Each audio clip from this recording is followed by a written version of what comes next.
여러분 안녕하십니까? 박상규입니다. 이 방송은 유튜브 KTV 뉴스에서도 실시간으로 보실 수 있습니다. 제주에서 열린 에이펙 통상장관회의가 막을 내렸습니다. 관세 전쟁으로 혼란한 와중에도 공동성명이 채택됐고 한미 관세 협상에서도 구체화된 진전이 있었습니다. 예금자 보호 한도가 24년 만에 9월부터 이 5천만 원에서 1억 원으로 오릅니다. 어디까지 보호되고 또 소비자들에게는 어떤 영향을 줄지 집중 분석해드리겠습니다. 우리의 자랑스러운 지휘자 정명훈 씨가 이탈리아가 자랑하는 라스칼라 오페라 극장의 차기 음악 감독으로 선임됐습니다. 누나인 명화, 경화 씨의 영광과 함께 자세히 소개합니다. 임종윤 시사평론가, 홍종선 데일리언 선임 기자와 함께하겠습니다. 어서 오십시오. 안녕하세요. 안녕하세요. 네. 자, 제주에서 열렸죠. 이틀간 에이펙 통상장관 회의 성공적으로 잘 마무리됐다 이런 평가가 나오죠? 예, 원래 보통 이런 어떤 에이펙 통상장관이나 에이펙 정상회담 등등 이런 국제 회의 이런 회의의 성과를 할 때 보통 공동성명을 만장일치로 냈냐 아니냐 이런 얘기들을 보통 하는데요. 이번에 제주 공동성명을 또 만장일치로 채택을 했다는 점에서 이번 에이펙 통상장관 회의는 참 잘 끝났다 이렇게 볼 수가 있겠습니다.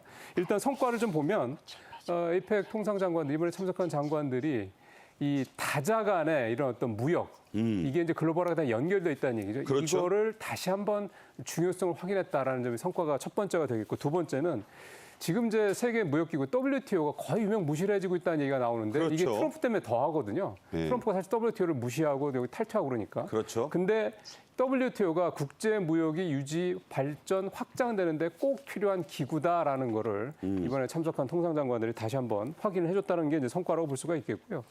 근데 사실은 후문을 좀 살펴보면 뒤 얘기를 좀 들어보면 되게 좀 쉽지는 않았다고 봅니다. 근데 미국과 중국이 여전히 갈등 관계에 있으니까 근데 상당히 좀 우리가 잘 했다는 얘기도 들리고요.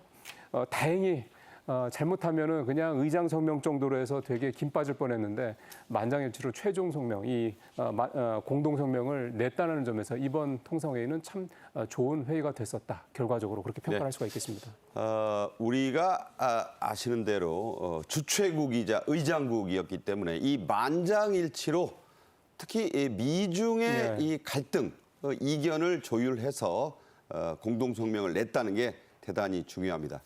우리가 좀 어깨가 으쓱할 만한 일이죠? 이게 이제 사실은 10월 말에 에이펙 정상회의 열리지 않습니까? 여기서 사실 우리가 의장국 역할을 해야 되는데 어떻게 보면 그보다 훨씬 먼저 열리지만 이 통상회의, 굉장히 또 예민한 시기에 열린 이 통상회의에서 우리가 의장국으로서의 역할, 즉 주최국으로서의 역할을 잘 수행했다는 점에서 또 글로벌하게 높은 평가를 받을 수 있다는 생각이 드는데요.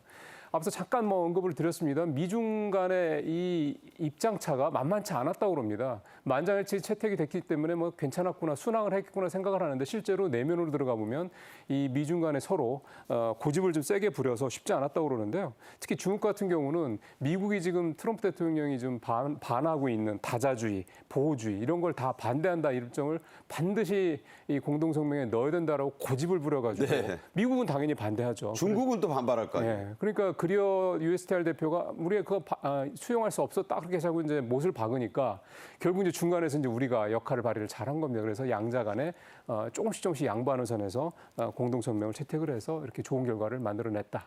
참 그런 것도 참 우리가 잘하는 것 같습니다. 네. 이 대대대행 정부인데 잘 하고 있습니다. 이번에 이 통상장관 회의는 세계 무역기구 즉 WTO의 역할 여기에 대해서도 임종윤 평론가도 지적을 했지만 여기도 이제 이 WTO를 잘 앞으로 가져가야 된다. 이런 의견이 모아졌죠? 그렇습니다. 최근 미국 관세를 비롯해서 이 글로벌 통상 환경이 굉장히 좋지 않은 상황에서 이 아펙 회의가 열렸는데 이 회원국들이 우리가 협력하면 이 문제를 극복해 나갈 수 있다. 그런데 그 중심에는 이 글로벌 무역의 법적 토대를 제공하는 WTO가 중요하다. 이 사실에 대해서 공감대를 형성을 했습니다.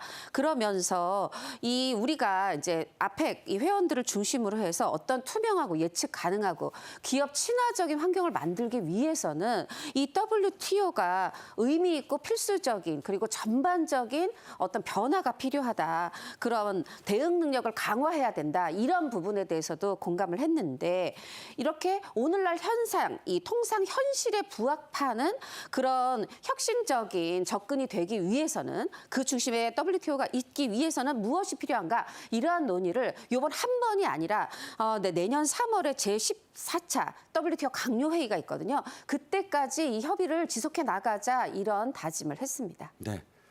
트럼프의 보호 무역이 아무리 이 기승을 부려도 세계 무역의 근간은 아직까지는 자유통상입니다. 자, 이번 APEC 통상장관 회의에서 우리가 무엇보다 당연히 중요하게 여겨야 할 것은 한미 관세통상 협상 이 회담이었죠. 그리어 이 미국 USTR 대표와 어떤 얘기를 나눴는지 직접 들어보겠습니다.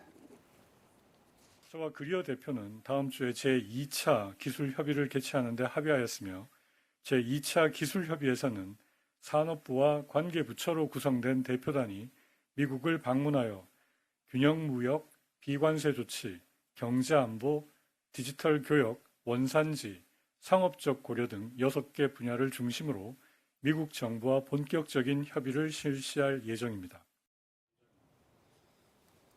이 조선협력은 트럼프 대통령도 그렇고 미국 측에서 지금 몸이 달아있는 사안이니까 이건 또 우리가 좀 갑의 위치가 있는데 다른 산업 분야로도 이 협력의 폭을 많이 넓혔죠, 이번에? 예. 지금 안덕근 장관이 6가지 얘기를 했는데 저는 그중에서 이 비관세 조치라는 이 부분이 굉장히 좀 의미가 있는 포인트라고 생각이 듭니다. 사실 이게요.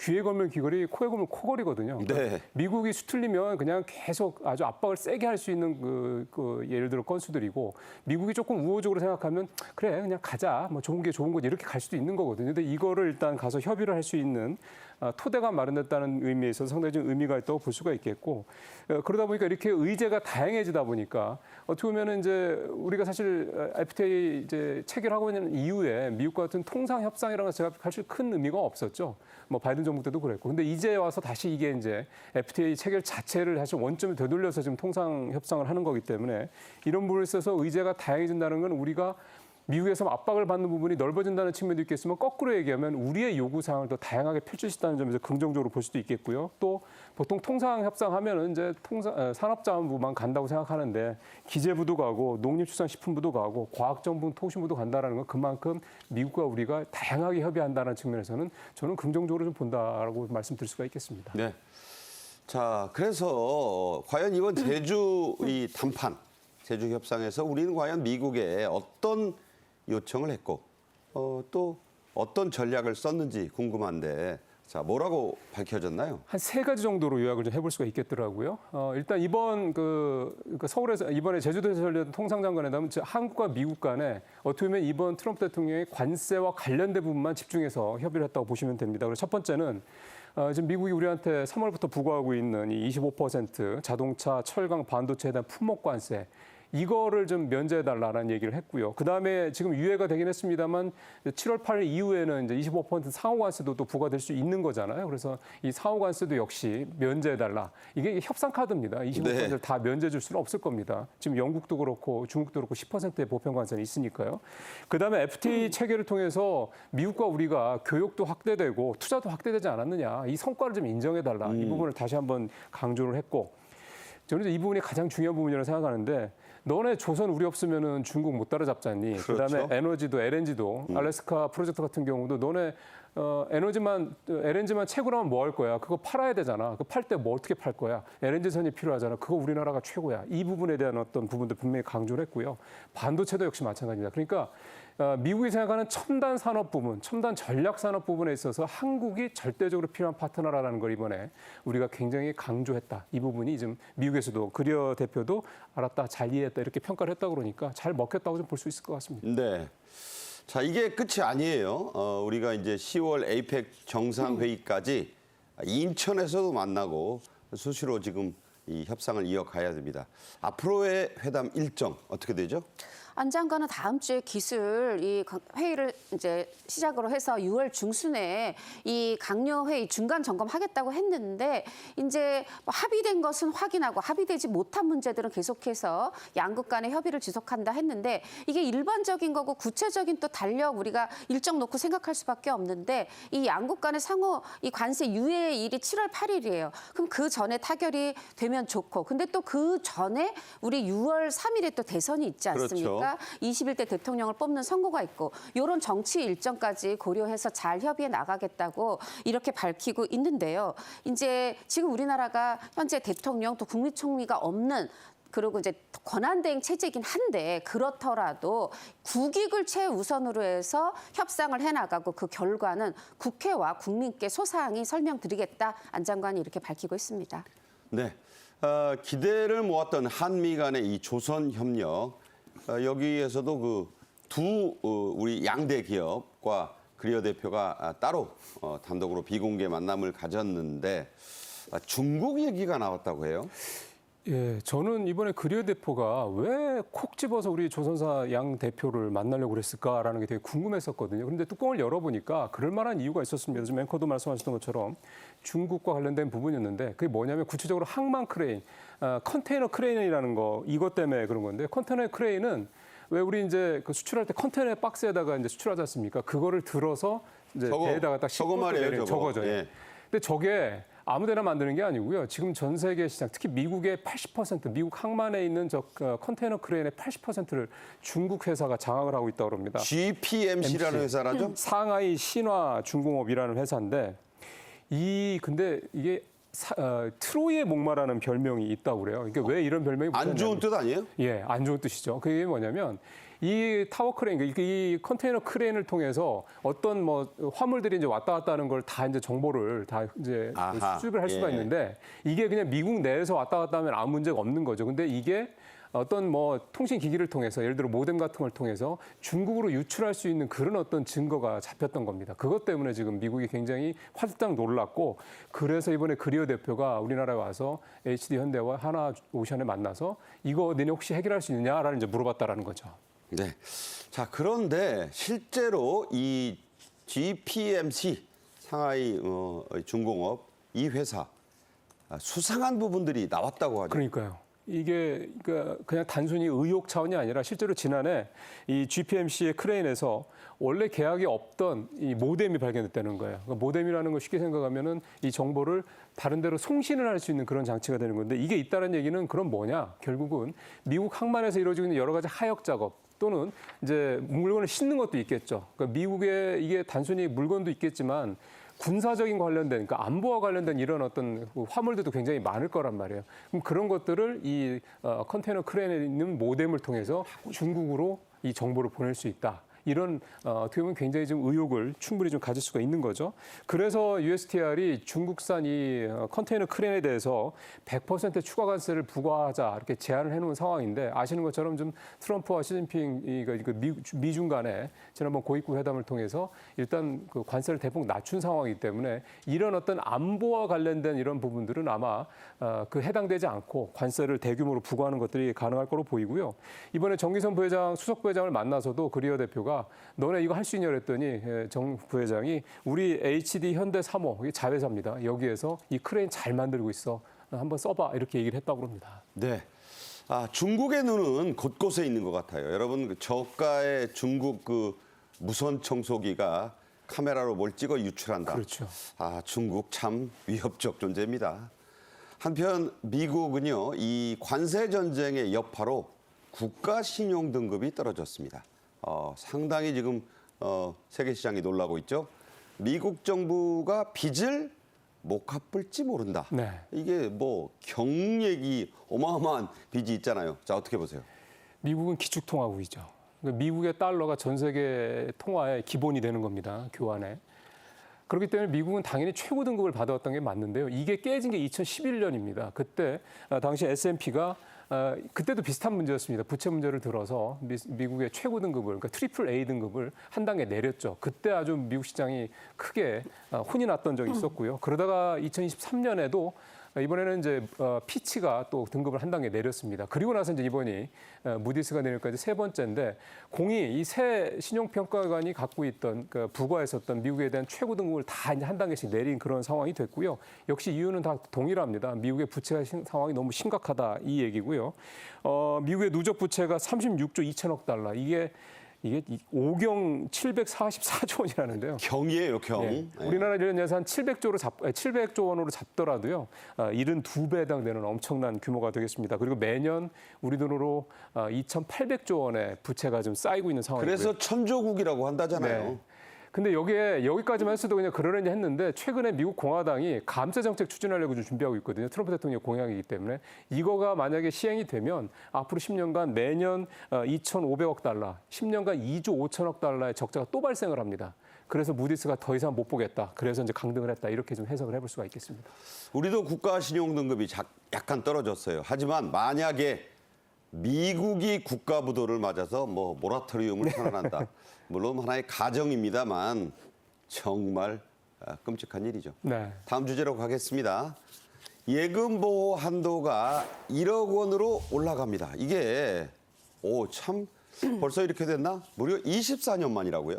맞습니다. 9월부터 이 예금 보호 한도가 5천만 원에서 1억 원으로 2배가 되는데 역사를 짧게 살펴보면은 이게 이제 1997년 말까지는 이게 1천만 원에서 5천만 원 금융 업권별로 달랐어요. 그때가 이제 IMF 직전까지예요. 직전까지죠. 예. 그러다가 이제 IMF 때 이제 2000년 말까지 12월 31일까지는 전액 이제 보호가 되다가 이 2001년부터 5천만 원으로 정해져서 이게 24년 동안 쭉 이어져 그러니까요. 왔던 상황이죠. 네. 이번에 이렇게 오르게 된 배경에는 이게 지금 국내 총생산 GDP 대비 우리나라 이 예금 보호 비율이 너무 낮다라는 지적이 꾸준히 제기됐기 때문인데 예. 예를 들어서 미국은 3억 5천만 원을 보호해줘요. 근데 금액의 문제가 아니라 말씀드렸던 것처럼 국내 생산 대비 총생산 대비 이게 몇 배냐 했을 때 미국은 2.9배인데 우리나라는 2배였다는 거죠.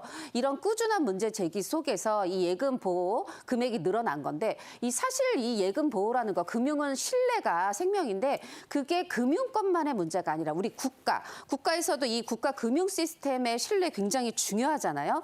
그 안정성 유지를 위해서 이번에 이렇게 예금자 보호 금액이 확대가 됐습니다. 네. 자, 그렇다면 이 예금 보호 한도 이렇게 1억 원으로 올라감에 따라 시민들의 금융 안전은 더 보장되는 게 마땅하거든요. 그렇죠. 자, 보호 대상 어떤 것들이죠? 일단 기본적으로 예금 적금이고요. 그다음에 보험금, 보험료도 역시 대상이 되고 또 하나가 이 주식 예탁금이라고 얘기를 하는데 쉽게 생각하면은 주식을 사려고 돈을 갖고 있는데 그거를 주식 사지 않았을 때 사기 네. 전에 그 돈 그걸 말하면 되고 이거는 이제 기본적으로 공통점이 원금이 보장된다는 공통점이 있으니까 원금 보장이 필요한 거는 보호가 된다고 보시면 되고 반면에 주식, 펀드, 채권 이거는 내가 투자를 한 금액이지 않습니까? 그렇죠. 이거는 투자를 한 거기 때문에 투자는 원금 보호 대상이 아니거든요. 그래서 이건 해당이 안 되고요. 그다음에 이번 1억 원을 상향함에 따라서 이제 굉장히 좀 편리한 면이 생길 겁니다. 예를 들어서 뭐 1억 원을 예를 들면 지금은 5천만 원까지밖에 안 되니까 4천만 원, 4천만 원, 2천만 원 뭐 이런 식으로 한 세 군데 정도를 나눠서 예치를 해야 되는 건데 네. 이제는 한 군데서 싹 대체할 수 있으니까 굉장히 네. 편해지는 거죠. 주식, 펀드, 채권은 아닙니다. 주식은 따도 자기가 좋은 것이고 잃어도 자기 책임인 겁니다. 만약 1억 원을 맡긴다. 그렇다면 그에 대한 이자도 보호해 주나요? 이자도 보호가 되는 건 맞는데 1억 원 한도라고 그랬잖아요. 그게 원금 더하기 이자 총액의 1억 원이에요. 이자 말하자면. 따로 아니다. 그렇죠. 네. 만약에 내가 1억 원 넣었는데 이자가 뭐 500만 원 생겼다. 근데 그럼 1억 원 한도니까 500은 보호가 되지 않는 거죠. 그러니까 딱 1억 원 채워서 만약에 예적금 드실 때 넣기보다는 그거보다 조금 예상 이자가 뭐 몇백만 원 들어올 것 같다. 몇십만 원 들어올 것 같다. 그 금액을 좀 제외하고 위에 9억 한 뭐 몇천. 그렇죠. 네. 이렇게 좀 9천 몇백만 원. 몇백만 원. 네, 이렇게 위에다가 이제 여유분을 두시고 하시는 게 좋겠고요. 아까 말씀드린 것처럼 미국은 우리나라 돈으로 했을 때 한 3억 5천만 원, 25만 달러를 보장하고 있고 영국은 8만 5천 파운드, 하나로 한 1억 6천만 원입니다. 그리고 일본은 1,000만 원인데 우리나라 돈으로 9,500만 원. 지금의 우리의 5천만 원하고 비교하면 다 많죠. 네. 그런데 해외가 더 많기 때문에 이렇게 늘리는 것도 있지만 사실 이제 2023년에 있었던 미국 실리콘밸리 은행 사태 요거가 좀 경각심을 준 게 아닌가 싶어요. 네. 이때 이 실리콘밸리 은행이 어떤 스타트업 그 기업들의 돈줄이나 마찬가지였는데 그때 당시에 이 실리콘밸리 은행이 미국 장기 채권을 많이 보유하고 있었는데 여기 기준금리가 올라버리니까 폭탄을 맞았고 그러면서 사람들이 우리가 명품 산다고 오픈런 한다고 하는데 예금자 보호법에 따라서 다시 사람들에게 인출을 가능해졌을 그랬죠. 때 정말 미국 사람들이 쭉 줄지어서 맞아요. 뱅크런이라고 돈 인출하려고 막 했었잖아요. 우리한테는 그런 일이 있으면 안 되겠다 하는 차원에서 안전판을 강화한 조치라고 볼 수 있겠습니다. 네, 잘 따지셔서 이 한도에 맞게 보호받을 수 있다. 너무 욕심내시면 안 됩니다.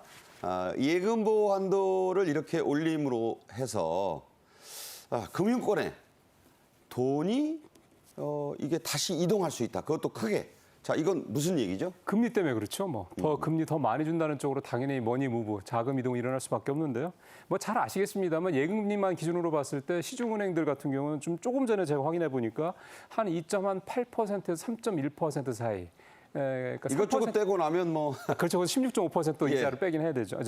세금이 빠져나가죠. 근데 이 금융권이요. 3% 중반 정도가 이제 그 밑에 하단이더라고요. 그러니까 예. 뭐 대략 이렇게 저렇게 치면 0.5%포인트 정도의 더 이자를 주는 거니까 저축은행으로 많이 나가겠는데요. 그럴 수 있는 거죠. 그래서 그럴 가능성이 높다. 그래서 연구 용역 보고서도 보면 저축은행 예금이 약 10에서 16에서 한 25% 증가할 것이다. 이게 이제 시뮬레이션을 돌린 결과긴 한데 그러면 이제 이 금융권이 만약 이게 가능한 상황이냐? 지금 사실 우리나라 저축은행이라든지 이 금융권들이 이 PF, 부동산 PF의 아직 그 여진에서 완전히 회복되지 않았습니다. 그러니까 이 회사 자체 재무 능력이, 그러니까 금융회사의 재무 상황이 썩히 좋은 상황이 아니기 때문에 예금이 두르더라도 예금이 들으면 이자를 줘야 되는데 결국 그건 해당 저축은행 입장에서 돈이 나가야 되는 거니까 그렇게 썩 반길 만한 일은 아니다라고 얘기를 하고 있어서 지금 시뮬레이션 돌린 것만큼 그렇게 돈이 15에서 뭐 한 25% 사이까지 그렇게 예금이 늘어날 거냐 이렇게까지 볼 수는 또 없다는 지적도 있습니다. 자, 제1금융권은 안정이고 그렇죠. 제2금융권은 이 금리인데 우리 임평론가가 보실 때는 그 어디에 돈을 좀 더 맡기는 게 그러니까 이 비율이랄까 한번 물어보고 싶어요. 이게 주식이랑 사실 비슷하게 보는 겁니다. 주식도 포트폴리오를 짤 때 이를테면 주식만 놓고 투자한다 그러면 대형주의 절반 이상, 그다음에 중형주 뭐 그다음에 한 20, 30%, 그다음에 소형주 그러니까 그냥 날려도 돼라고 생각하는 대신 이 수익률이 높을 수 있는 이런 종목 이렇게 조그맣게 포트폴리오를 이렇게 분배를 하잖아요. 예금도 마찬가지입니다. 일단 대형은행 쪽에 기본적으로 절반 이상을 좀 넣어놓으시고 안전하게 넣어놓고. 그렇죠. 나머지에서 하면 되고요. 그다음에 사실은 이렇게 딱 단선적으로 얘기할 수는 없긴 한데 이 대형은행들도요 특판 예금을 가끔 팔 때가 있습니다. 있죠. 네, 그런 거는 그 창구에 있는 분들 잘 사겨놓으시면 전화 주거든요. 네네. 고객님 이런 거 있으면 곧 해요. 근데 금액이 한도가 있어서 많이는 안 돼요. 그럴 때 할 때 그럴 때 잘 잡으시면 또 괜찮은 금리로 대형은행에서도 예금을 좀 이렇게 좀 할 수 있다. 네. 이렇게 말씀드립니다. 그러니까 한마디로 너무 그 금리만 좇아서 그렇죠. 하시는 것은 현명치 않을 수 있으니까 안전하게 좀 해놓으시고 비율을 낮춰서 저축은행에도 분산하시라. 자, 계란은요 절대 한 바구니에 담지 않습니다. 포트폴리오죠. 자, 그래도 아무튼 이런 문제 저런 문제 때문에 우리 금융당국 만일 상황이 있을 수 있어서 자, 모니터링 어떻게 강화합니까? 우리가 트라우마가 있습니다. 저축은행 같은 경우 아마 기억을 거슬러 올라가시면 2011년도에 저축은행 대규모 도산 사태 기억하시죠? 그때도 사실은 마찬가지였어요. 이 저축은행들이 자기들 능력 이상으로 자금을 땡기고 부동산 PF하고 등등등 일 벌이다가 이렇게 사고가 났던 거거든요. 이번에도 혹시 이런 머니무브 때문에 저축은행들로 돈이 많이 들어갔을 때 저축은행들이 또 딴짓을 하지 않을까라는 부분에 대해서 이 금융당국이 이번에도 아주 강도 높게 TF팀까지 꾸려가지고 수시 점검을 하기로 했는데요. 이달 중에 자금 이동 관련된 상시 점검 TF라는 거를 이 유관 부서, 이를테면 한국은행, 뭐 금융감독원, 금융위원회 이런 유관 기관들이 이제 모여서 만들 예정이고요. 저축은행이가 상호 금융권에서 과도한 특판이냐 고금리 수신행위. 그러니까 자기들 능력 이상으로 금리를 많이 준다고 이제 예금을 모았다가 잘못될 수도 있는 거니까 이런 부분들을 좀 점검을 할 계획이다. 이렇게 좀 얘기가 나오고 있습니다. 네. 자, 다음 주제로 넘어갑니다. 모처럼 우리가 좀 어깨를 으쓱할 만한 그런 것 아닌가 싶은데요. 오스트리아가 있긴 하지만 독일도 있죠. 하지만 이탈리아는 클래식, 즉 서양 고전 음악의 이 종주국이다. 우리가 본산이다. 이렇게 자처하는 나라입니다. 그중에서도 밀라노에 있는 이 라스칼라 오페라좌, 이 극장은 음악 감독을 무려 247년 동안 아시아인에게 맡긴 적이 없었습니다. 그 자리를 이번에 우리나라의 정명훈 씨가 차지했습니다. 먼저 영상 보겠습니다.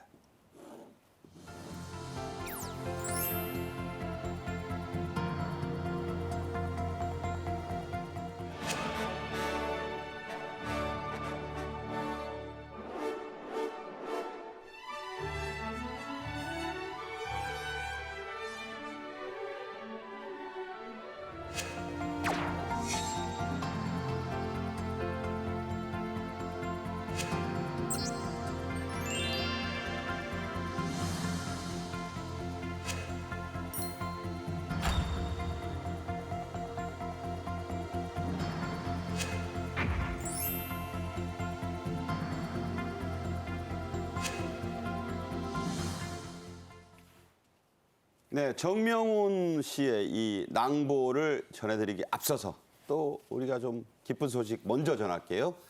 예, 클래식의 자존심, 아까 제 이탈리아도 있지만 오스트리아라고 말씀드렸지 않습니까? 그중에서도 비엔나죠.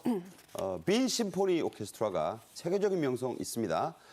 K-팝 가수들의 노래를 편곡해서 그 레파토리로만 연주한다. 대단한 사건이죠? 맞습니다. 빈 필하모닉과 함께 이 음악의 도시 빈의 양대 산맥이라고 할 이 빈 심포니 오케스트라가 뭐 예를 들면 소녀시대 다시 만난 세계, 엑소의 으르렁, 또 에스파의 블랙 맘마 이런 걸 클래식으로 연주를 하는 그런 공연을 갖는다는 어떤 거예요. 느낌일까요? 네. 그런데 사실 지금 이 빈 심포니 오케스트라를 맡고 있는 단장이 얀 나스트인데 2019년부터 맡고 있는데 이분이 평상시에 이렇게 말한다고 그래요.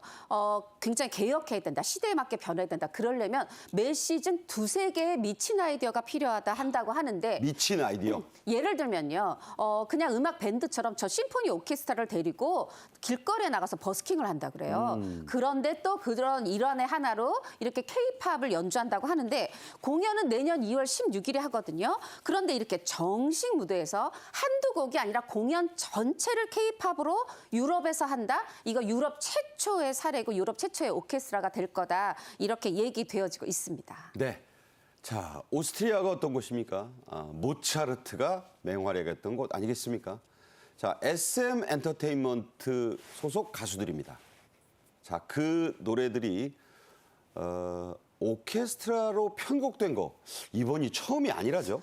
사실은 이제 아까 들으시면서 소녀시대, 엑소, 뭐 에스파 다 SM인데 하셨을 거예요. 저는 이 시작이 SM 엔터테인먼트가 SM 클래식을 만들었던 데에 있다고 생각해요. 이미 SM 클래식을 통해서 지난 2월에 우리 서울시립 교향악단을 통해서 이 SM 엔터테인먼트에서 나온 그런 곡들을 클래식으로 편곡해서 연주회를 했거든요. 그런데 마침 이거를 아까 말씀드린 그 미친 아이디어가 필요하다는 얀 나스트 대표가 받고 이걸 보고는 이거 보니까 클래식 어법으로 K-팝 연주 가능하겠는데 우리도 할 수 있겠는데 이런 생각을 했다는 겁니다. 사실 SM 클래식이 처음에 이런 걸 할 때 왜 저러지 이러신 분도 있을 수 있어요. 그러나 소속 아티스트에게도 자존감을 높여줬을 거고 K-팝의 어떤 지위 이런 것들 세계적 위상을 높였고 그런데 그 시작이 결국은 오스트리아 빈 대표가 그 공연을 보면서 이렇게 유럽 무대에서 K-팝 전체를 공연하는 그런 클래식 공연으로 탄생하게 됐습니다. 자, K-팝 노래들이 세계 이 명성이 자자한 이 오케스트라로 연주가 된다는 게 과연 어떤 느낌일지 저는 사실 감이 잘 안 옵니다. 그래서 한번 준비해봤습니다. 들어보시죠.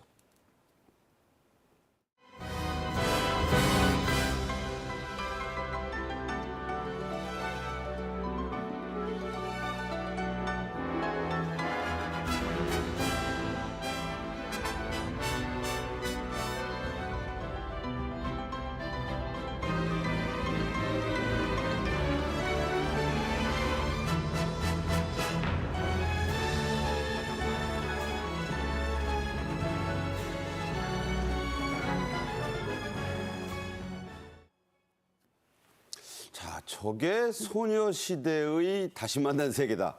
들어도 잘 모르겠는데 그게 저런 느낌으로 연주가 되는군요. 대단합니다.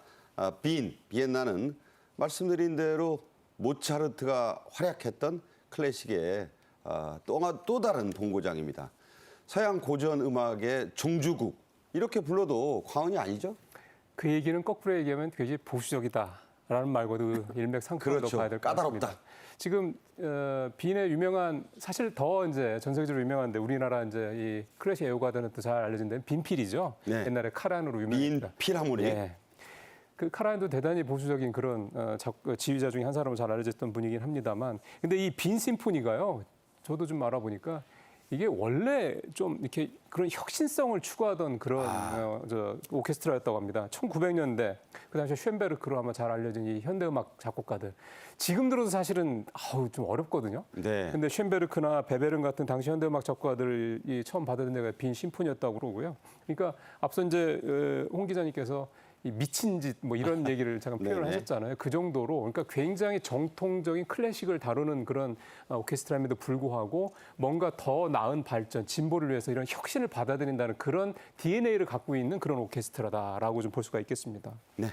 자, 이제 정명훈 씨 마에스트로 정 얘기를 좀 하겠습니다. 이미 프랑스의 바스티유 극장의 음악 감독으로 몇 년간 유럽 무대를 석권했었죠. 마에스트로 정이 드디어 더 큰 일을 해냈죠. 맞습니다. 이제 세계 5대 오페라다라고 하면은 오페라 극장이다 하면은 이 이탈리아 밀라노의 라스칼라가 있고, 그리고 또 이제 미국 그 뉴욕의 메트로폴리탄 있고, 또 영국 코페트 카든의 로얄 오페라 하우스가 있고, 이 프랑스 바스티유의 이 오페라 극장이 있고, 또 오스트리아 빈의 오페라 국립 오페라 극장이 있거든요. 그러니까 5개 중에 2개를 하는 거예요. 그러니까요. 그런데 그 5개 중에 이미 프랑스 거쳐서 이번에 이제 라스칼라 감독이 됐는데, 사실 세계에서 제일 오래된 공공 오페라장은요, 이탈리아의 그 베네치아에 있는 산카시아노인데 이게 1637년에 세워졌어요. 17세기. 네, 그러다 보니까 이 아무리 5대다라고 해도 이탈리아 사람들은 최고는 세계 최고는 라스칼라야 하고 있고, 사실 세계에 또 많은 음악 애호가들도 그 부분을 인정하는데, 말하자면 5대 중에 하나도 아니고 지금 세계 최고 오페라 극장에 이 음악 감독으로 선임이 된 겁니다. 앵커님이 초반에 말씀하셨지만 247년의 역사 속에 아시아인이 음악 감독이 된 것 자체가 지금 처음인 그런 상황인데요. 네, 그러니까 이게 굉장히 어떻게 보면은 영광이 아닐 수 없는, 그래서 지금 많은 음악 애호가들이 굉장히 흥분하고 있는 상황입니다. 네, 대부분이 이탈리아인이었고 비이탈리아인이 드문드문 나왔던, 그래도 역시 유럽인이에요. 그런데 아시아인 처음입니다. 그것도 247년 전. 그때 조선시대 그쯤 아니겠습니까? 자, 라스칼라 이 극장 역사와 전통, 실력 면에서 세계 최고다. 이런 자부심을 갖고 있죠. 네, 좀 전에도 말씀하셨습니다만 247년, 1778년에 설립됐으니까 사실 유서 깊다라는 표현만 가지고 얘기하기에는 조금 약하죠. 갖고 있는 무게. 그러니까 우리가 아는 모든 그 오페라, 유명한 오페라의 초연이 된 곳이에요. 그 말씀하신 그 오페라들 좀 제가 쭉 열거해 보면 베르디의 나부코, 나부코. 그다음에 오텔로, 그다음에 푸치니의 나비 부인 투란도트. 나비 부인 초연 여기서. 이게 아마 오페라, 그러니까 저같이 이렇게 약간 좀 잘 모르는 사람도 하여간 뭐 들어봤던 그런 오페라 아리아들 이런 네. 것들이 이 라스칼라에서 처음으로 초연이 됐었다. 이런 게 이제 그런 의미가 있는 거고요. 토스카니니라든가 클라우디오 아바도, 리카르도 무티. 명지휘자들이죠. 이름만 들어도 클래식의 전설들입니다. 이런 양반들이 여기서 음악 감독으로 재임을 했어. 그러니 사실은 그렇게 세계 최고의 오페라 극장이 될 수 있었겠죠. 네. 저는 그 밀라노에 2번 갔었는데 저 라스칼라 극장 앞에서만 사진을 찍고 왔습니다. 자, 라스칼라 극장의 역대 음악 감독들 말씀드린 대로 거의 이탈리아인이었고 그야말로 세계를 울렸던 그 쟁쟁한 거장들 즐비했죠. 네, 그렇습니다. 정확히 이제 말씀드리면은 다 이탈리아인이었고 딱 한 번 뭐 이스라엘이랑 스페인 국적을 가진 아르헨티나 출신의 그 한 명이 딱 있었을 뿐이고, 그러니까 아시아에서도 처음이지만 비이탈리아인으로 쳐도 두 뭐 번째라는 교황 보는 것 같아요. 네네 그런 상황이라고 합니다. 그런데 그러다 보니까 현지 반응도 대단한 거죠. 예를 들면 클래식 전문 사이트 바흐트랙은 정말 예상치 못했던 일이다 이렇게 얘기를 했고, 또 클래식에서 영국의 평론가인데 굉장히 영향력 있는 평론가 노만 레브레히트도 충격적인 선택이다 이런 표현을 썼습니다. 사실 그러면 사람들은 누구를 예상했던 건가? 이 이름이 있어요. 이제 다니엘레 가티라는 사람이 있는데 아무래도 요 사람이 후임이 아니야 이런 얘기가 있었다고 그래요. 왜 그러냐면 지금 현재까지 누구냐면은 리카르도 샤인데 2015년부터 이 음악 감독을 해왔는데 최근에 건강 문제로 자꾸 공연이 취소가 되면서 그분이 한 10년 했네요. 그렇죠. 2015년부터 했으니까요. 이거 후임이 나오겠다 했고, 그런데 이 다니엘레 가티가 굉장히 이 라스칼라하고 협연이 많았고 무엇보다 이탈리아 사람인 겁니다. 그러니까요. 그러다 보니까 가티겠지 했는데 정명훈 딱 발표가 나다 보니까 충격적이다. 예상하지 못했다. 이런 반응이 나오고 있는 거겠죠. 네, 뭐 이게 클래식계의 일대 사건으로 지금 평가되고 있습니다. 그런데 이게 또 대단한 게 이 사회 이탈리아인들이 대부분이거든요. 만장일치로 했다죠? 맞습니다. 그러니까 오로톤비나라는 총감독이 있습니다. 이 총감독이 그러니까 추천을 한 겁니다. 그 고심 끝에 이 정명훈 감독을 그러니까 추첨을 했고, 그러고 나서 이제 이사회가 있는데 거기에서 이제 결의를 거쳐야 되는데, 이사회에서 만장일치로 정명훈 감독에 대해서 승인을 한 겁니다. 그래서 이렇게 음악 감독으로 이제 취임하게 됐는데, 그 이사회 사람들 얘기하는 바가 이런 겁니다. 이 총감독의 선택이었기 때문에 우리는 믿는다, 뭐 의심할 여지가 없었다. 이제 이렇게 얘기를 하고 있는데, 이제 그 중에 한 이사회 의장의 말씀을 전해드리면 이렇게 얘기했습니다. 총감독이 이 인사를 제안했는데 이는 그의 권리이자 의무다. 그는 선택의 이유를 충분히 설명을 했고, 우리는 대신 평가할 생각이 없었다. 우리는 만장일치로 총감독의 이 제안을 지지했다. 이렇게 표명을 했습니다. 자, 정명훈 마에스트로가 사실은 실력이 있는 분이잖아요.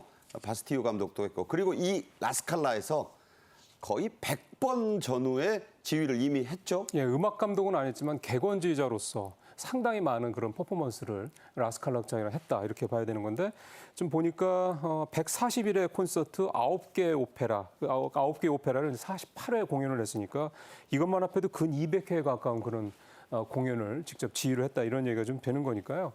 사실 음악 감독만 아니었을 뿐이니까 타이틀이 없었을 뿐이지 사실은 굉장히 많은 경험을, 지휘 경험을 해서, 뭐 물론 이제 그 당시 1989년 그 당시 이후에 뭐 어떤 멤버들이 지금 얼마나 남아 있을지는 모르겠습니다만은 어쨌든 라스칼라 극장 입장에서 봤을 때, 또 라스칼라 이 극장을 좀 자주 이렇게 방문하거나 또 공연을 봤던 그런 그 청취자들 또는 이제 그 관객들 입장에서 봤을 때는 정명훈이라는 이 지휘자가 라스칼라 극장의 음악 감독이 된 것 자체가 너무 생뚱맞고 너무 말도 안 돼 이런 게 아니다라는 걸 당연히 될 분이 또 된 거예요. 예, 그러니까 그런 부분에 상당히 좀 의미가 있다고 좀 봐야 될 것 같고요.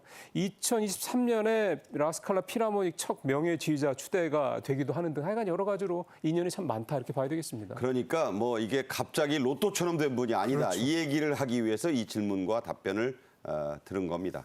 자, 정명훈 씨, 우리나라가 낳은 클래식의 원조 스타들, 이른바 정 트리오의 일원이었습니다. 1974년 정명훈 씨가 모스크바에서 상을 받고 돌아올 때는 김포공항에서 서울시청까지 카퍼레이드도 했었습니다. 보시죠. 7월 초순 모스크바에서 열린 제5회 차이콥스키 음악제 피아노 부문 2위로 입상해 세계 정상을 확인하고 돌아온 이 젊은 음악가를 시민들은 열렬히 환영했습니다. 정명훈 군을 맞이하는 시민들의 환영대회가 베풀어졌습니다. 그는 이 자리에서 더욱 노력해서 우리 민족의 타고난 음악성을 세계에 알리겠다고 다짐했습니다. 자, 무려 51년 전 서울시청은 비슷하군요. 정명훈 군, 이때는 군이었습니다. 이때만 해도 피아노로 상을 받았어요. 박정희 당시 대통령이 훈장도 줬죠. 맞습니다. 그때 당시 영화관에서 대한뉴스 틀어지던 시절이잖아요. 대한뉴스 할 때 아닙니까? 뉴스 할 때인데 이때 공항부터 서울 시청까지 가도행진을 했다. 입국하는데 환영을 했다. 대부분 스포츠 선수였거든요. 사라예보의 영웅이라고 전설이라고 불리는 이에리사 정현숙 선수가 있었고 홍수환. 네, 사전옥의 홍수환 선수도 있었고 몬주익의 영웅 황영조 선수가 있었고 이랬는데 음악인으로서는 거의 유일하게 카퍼레이드의 영예를 누린 분이 바로 이 정명훈 감독입니다. 그것도 소련 모스크바에 가서. 네, 1974년 7월 어떻게 보면 그때는 이 자유진영, 이 공산진영 나눠져 있을 때 거기에 가서 콩쿠르에서 차이콥스키 콩쿠르에서 2위를 했는데요. 1위부터 3위까지 있을 때 당연히 1위, 3위 다 소련 사람이었고 그리고 1위는 특히 브레즈네프 공산당 서기의 사위였다 그래요. 이럴 정도인데 거기에 가서 오죽 실력이 출중하면 1위를 했을까. 그래서 가도행진을 했습니다. 사실상 그때 분위기로 보면 1위 같은 2위였죠. 자, 정트리오로 불린 이 정명훈 씨와 이 두 누나들, 그야말로 우리나라의 원조 클래식 스타들이었습니다. 특히 둘째 누나인 정경화 씨는 정말 대단한 스타였죠. 대단한 스타였죠. 뭐 바이올린의 여제다, 현의 마녀다, 현유의 마녀다, 아시아의 표범이다. 정말 대단한 그 수식어가 있었는데 이 이제 삼남매 중에 이 정경화 누나가 7살에 바이올린 시작했으면 그렇게 일찍 시작한 거 아니거든요. 네. 그런데 9살에 서울시향과 협연할 정도로 굉장한 신동 음악 천재였습니다. 그리고 이제 줄리어드 음대를 가게 되는데 여기에서 또 바이올린에 있어서의 어떤 전설적인 인물 그런 분을 스승으로 삼아서 갈라미안 네, 교수. 갈라미안한테 사사를 했습니다. 그러면서 이 당시에요. 이 줄리어드 음악원 예비학교 여기서 오디션을 이제 봤을 때 그렇게 딱 어린 나이에도 들어가게 된 거죠. 그렇지만 사실 어떻게 보면 저는 음악인들이 잘 되는데 네. 고독이 어떤 또 어떤 음식이 영혼의 음식 그런 게 되는 것 같아요. 굉장히 미국 생활 순탄치 않고 고독하고 외로웠을 거잖아요. 어린 나이에. 그런데도 한음이라도 틀리면 누가 뭐라고 하는 게 아니라 자신이 자신을 용서할 수 없어서 그렇게 계속해서 연주를 해서 오늘날의 그런 영광이 있었겠죠. 자, 이 정트리오 남매를 이렇게 훌륭하게 음악가로 키워낸 분, 어머니 이원숙 여사였는데 이분 스토리도 대단해요. 그 맹자 우리 그 엄마 맹모 삼천지교라는 말이 있지 네. 않습니까? 그러니까 사실 이원숙 여사도 자식들이 이렇게 많은데 그중에서 이렇게 출중한 음악적 재능을 가지고 있는 자녀들이 몇 사람 있었고요. 이 상황에서 한국에서 더 이상 이제 이 친구들을 키우면은 정말 이들의 천재적인 재능이 제대로 발현될 수 없을 것이다라고 보고 과감하게 미국 이민을 이끌어냈죠. 네. 그래서 결국 미국 이민을 가서 이 자녀들이 다 음악가로, 물론 이제 다 뭐 이렇게 세계적인 그런 음악가가 된 건 아닙니다만 그 중에 말씀하셨던 대로 이 세 남매가 세계적인 음악가가 됐고 그걸 이제 키워낸 게 바로 이원숙 여사인데 가서 정말 식당 일을 하고요. 나중에 식당도 차려서 음식 장사하면서 돈 벌어서 자식들 그 뒷바라지하고 그랬다고 합니다.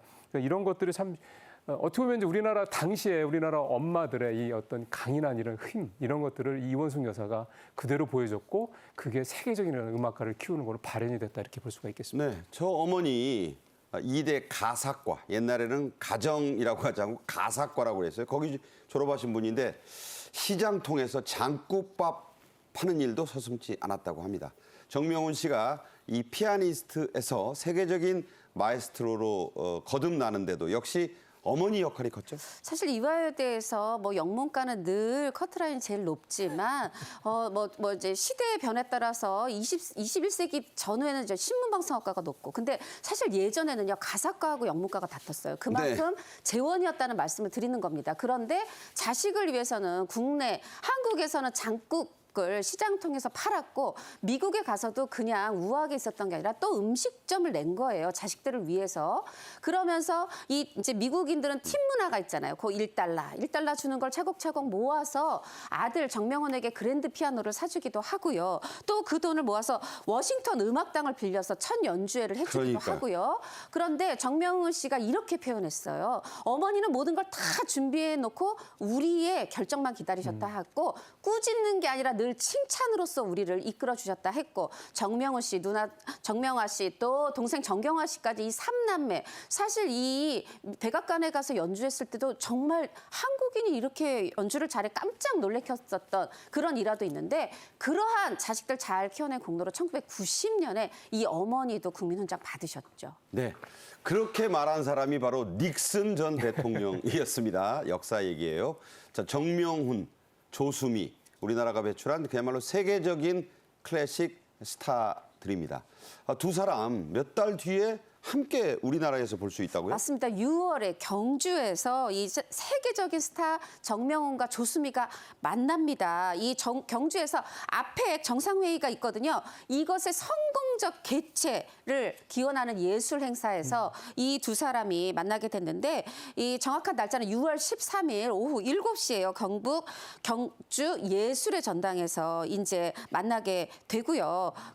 당연히 이 정 감독께서는 지휘봉을 잡으시고 우리 조수미 씨께서는 또 아름다운 목소리로 노래를 들려주시겠죠? 네. 자, 우리 클래식에서도 세계적 자부심의 국가가 됐다는 소식을 전해드립니다.